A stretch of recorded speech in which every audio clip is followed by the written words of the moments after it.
Hi everyone and welcome back. I'm so happy you're here today. Let's make something simple, calm, and quietly beautiful together. Today we're working on this bookcase. It doesn't have a bold decorative design, no florals, no ornaments, just wood. And sometimes that's exactly what a miniature space needs. Not everything has to be detailed or expressive. Sometimes you just want something that feels grounded, natural, like it belongs. This piece is all about that feeling. This bookcase is done in a darker wood tone, and I want to talk about that for a moment. Because if you've been crafting with me for a while, you probably already know. Dark textures in paper miniatures can be a little tricky. When you fold the paper, especially on darker designs, you might notice tiny cracks along the edges, and the white core of the paper starts to show through. On lighter textures, this usually goes unnoticed. Everything blends nicely and looks clean. But with darker wood like this, those little details become more visible.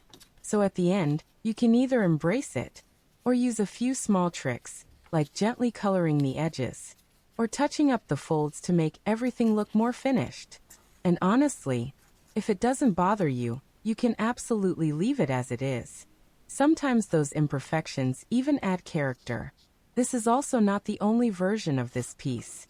I'll be making a lighter wood version as well, for those who prefer softer tones or want a brighter interior. And there will also be a wider version of this cabinet. This one is quite narrow, but the wider one will have 2 doors at the bottom. Together with the desk I made earlier, they can create a really beautiful and cohesive setup for a miniature room or diorama.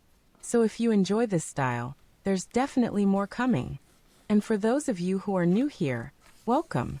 Let's quickly go over what you'll need. You'll need A4 paper, around 160 GSM. Matte paper works best for this kind of project.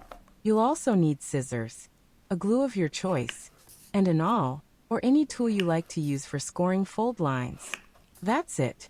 Nothing complicated. And I think that's one of the most beautiful things about papercraft. With just a few simple tools, you can create entire worlds. You can build tiny interiors for dollhouses, create dioramas, decorate shelves, make gifts, or simply enjoy the process as a form of relaxation. Some people craft to create scenes, some craft to decorate, and some just enjoy the quiet rhythm of cutting, folding, and assembling. There's no right way to do it. You can take your time, pause whenever you need, come back to it later. This project involves detailed assembly and is best enjoyed slowly. And that's not a warning.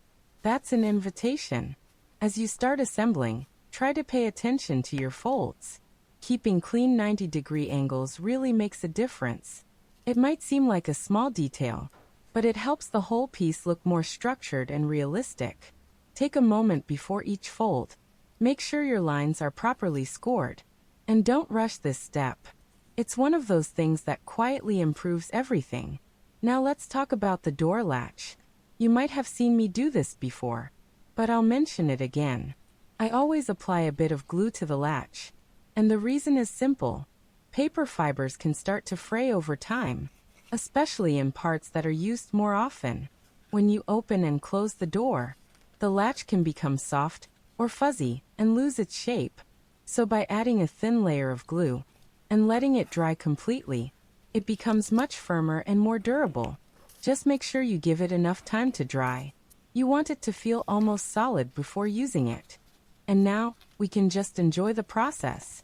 Piece by piece, this flat sheet of paper slowly becomes something real. Something you can place into a tiny room. Something that adds atmosphere. And I think that's the magic of it. Not just the result, but how it comes together. So take your time. Enjoy the rhythm. Let the details come together naturally. Thank you so much for spending this time with me. I hope you enjoy this video. And I hope this little project brings you a bit of calm and inspiration. If you have any questions, feel free to leave them in the comments. I'm always happy to help. Happy crafting! And I'll see you in the next one.